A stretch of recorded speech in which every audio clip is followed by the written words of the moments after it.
बेटा तुम खड़ी क्यों हो क्लास में? सीट नहीं मिल रही, आगे आ जाओ, थर्ड लाइन में आ जाओ, थर्ड लाइन में बैठा लो बेटा इसको।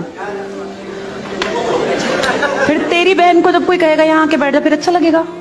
थोड़ा लिमिट में रहना चाहिए ना। बैठ जाओ बेटा। चलो अपने देखो, अपने व्यवहार को ऐसा रखो जैसा तुम दूसरे के साथ करो, तुम्हारी बहन के साथ वही होगा। यहाँ नहीं, जहां वो कॉलेज में जाएगी वहां होगा, बस में होगा, ऑटो में होगा।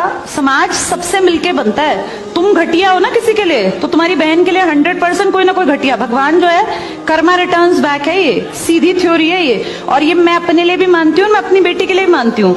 मैं जैसा कर रही हूँ ऐसा ही मेरे साथ होगा, या मेरे घर वालों के साथ। तुम जैसा कर रहे हो ऐसा तुम्हारे भाई बहनों के साथ होगा ही होगा।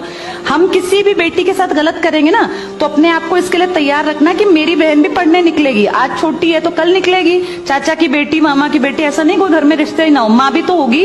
जैसा तुम कर रहे हो ऐसा तुम्हारी माँ के साथ जरूर घटित हुआ होगा। अब तुम कर रहे हो, बड़े अच्छे कई एड्स हैं, उसमें एक जवान लड़का ना सीटी बजा रहा होता है, तो उसकी माँ, देखा तुम लोगों ने वो, उसकी माँ कहती है बेटा मत कर। तुम्हारी उम्र का था वो लड़का, उसकी माँ लगा लो मेरी एज की मुझसे 2-4 साल बड़ी होगी, क्योंकि जो बच्चे 20 के हैं उनके माँ 40-45, उनकी माँ 45 साल तक की होती है। तो लगातार सीटियां बजा रहा है, उसकी माँ उसको कहती है बेटा मत कर। वो इरिटेट हो जाती है, तो फील करता है कि मेरी माँ ऐसा क्यों, मतलब क्यों चिढ़ रही है सीटी बजाने से, घर में बैठ के बजा रहा था सीटी। तो उसकी माँ को याद आता है कि जब मैं रोज बस स्टॉप पे जाती हूँ, 45 साल की अधेड़ उम्र की एक औरत, एक घटिया लड़का, मतलब ऐसे नहीं होते बिल्कुल ही घटिया जिनकी परवरिश हो, वो रोज उसको परेशान करता है, उस 45 साल की औरत को। तो उसको फिर फील होता है कि ये मेरा बेटा जो हरकत कर रहा है ये उस लड़के से मेल खाती है। बहुत अच्छा ऐड है, उसका एसेंस बहुत अच्छा निकल के आता है कि एक्सप्लॉयटेशन सिर्फ जवान लड़कियों का नहीं होता। आप गलत कर रहे हो ना, कोई आपकी माँ के साथ, आपकी बहन के साथ कहीं ना कहीं कोई गलत करेगा। फिर इसलिए समाज को अच्छा बनाओ, क्लास को ऐसा बनाओ, कोई लड़की वहां से अगर आ रही है और तुम कह रहे हो यहाँ आ जा, तो ये ठीक है। ये अपने आप सोच के देखो, ये हमारी परवरिश को भी दिखाता है कि हमारी परवरिश कैसी माँ ने की है। अपनी बेटियों को जितने हम संस्कार देते हैं ना, उससे ज्यादा बेटों को देने चाहिए, क्योंकि गलत करने वाले लड़के ही तो है ना, किसी के प्रति गलत कमेंट करने वाले। ये ठीक नहीं होता।